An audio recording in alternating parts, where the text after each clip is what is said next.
Hello, I'm Zac Finlayson from Cat Scratch Productions in Concordia, Kansas.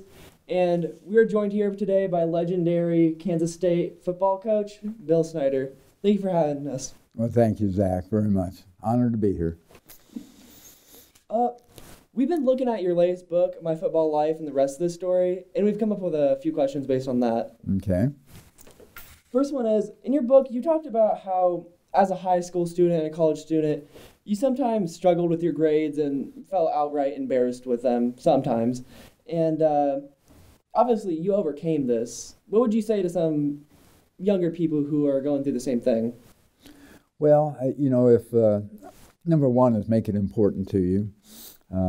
Number two is find those people that can be an asset to you in regards to that which you're trying to achieve. And if you're trying to achieve positive marks in school, there are so many people that can truly help you, and instructors and professors and teachers and family members, just fellow students, etc.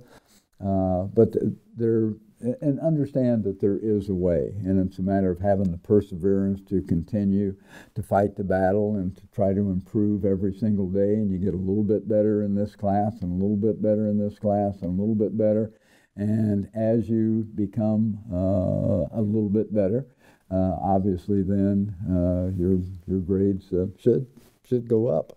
And but the most significant thing, as I mentioned a minute ago, is a commitment to it. You have to truly want, to achieve success in that area, and then have the perseverance not to give up on it.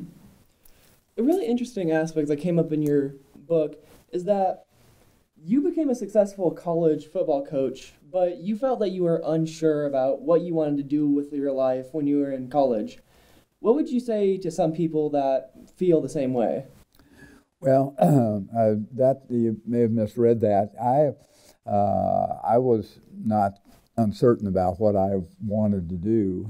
From the time I was a little toot, I knew it wasn't a matter of wanting to. It's just I knew that I was destined to become a coach, and there's a long story behind that. But that was just what I knew was going to take place. And as I went through, in fact, I coached a swimming team when I was an underclassman in high school. I coached a swimming team when I was in college, the college swim team. So it was ingrained in me, from the time I was, 6, 7 years old, that's what I was going to do. Yeah. All right, we have one last question for you. Mm-hmm. It's obviously that family is very important to you. It's one of, if not the cornerstone the K-State team was built on. Yet you didn't come from what a lot of people would view as a traditional family. And I think a lot of young people are finding themselves in the same situation of a non-traditional family. Mm-hmm.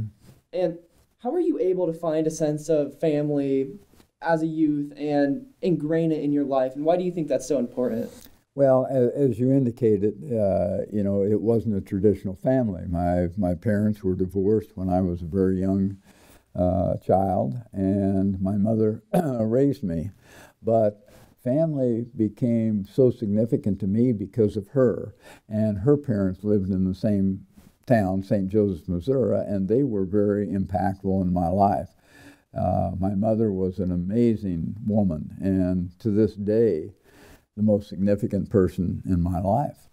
And so it was, there were not many of us, we have, today my wife and I have 5 children and 10 grandchildren and I think 6 great-grandchildren, somewhere in that number. It changes every 10 minutes, it seems like. But it's so significant in our lives, and that was because of my mother and my grandparents, and they embraced the idea of being a family, and that wasn't necessarily that something that was preached to me on a regular basis. It was just something you come and become involved with, and you appreciate it a great deal because of just the meaning and the love that is shared between family members. Well, that's all we have for you. Thank you so much for your time. Well, thank you, Zach. Yeah, You're a good interviewer. I want you to know that. This has been Cat Scratch with Bill Snyder. Thank you for watching.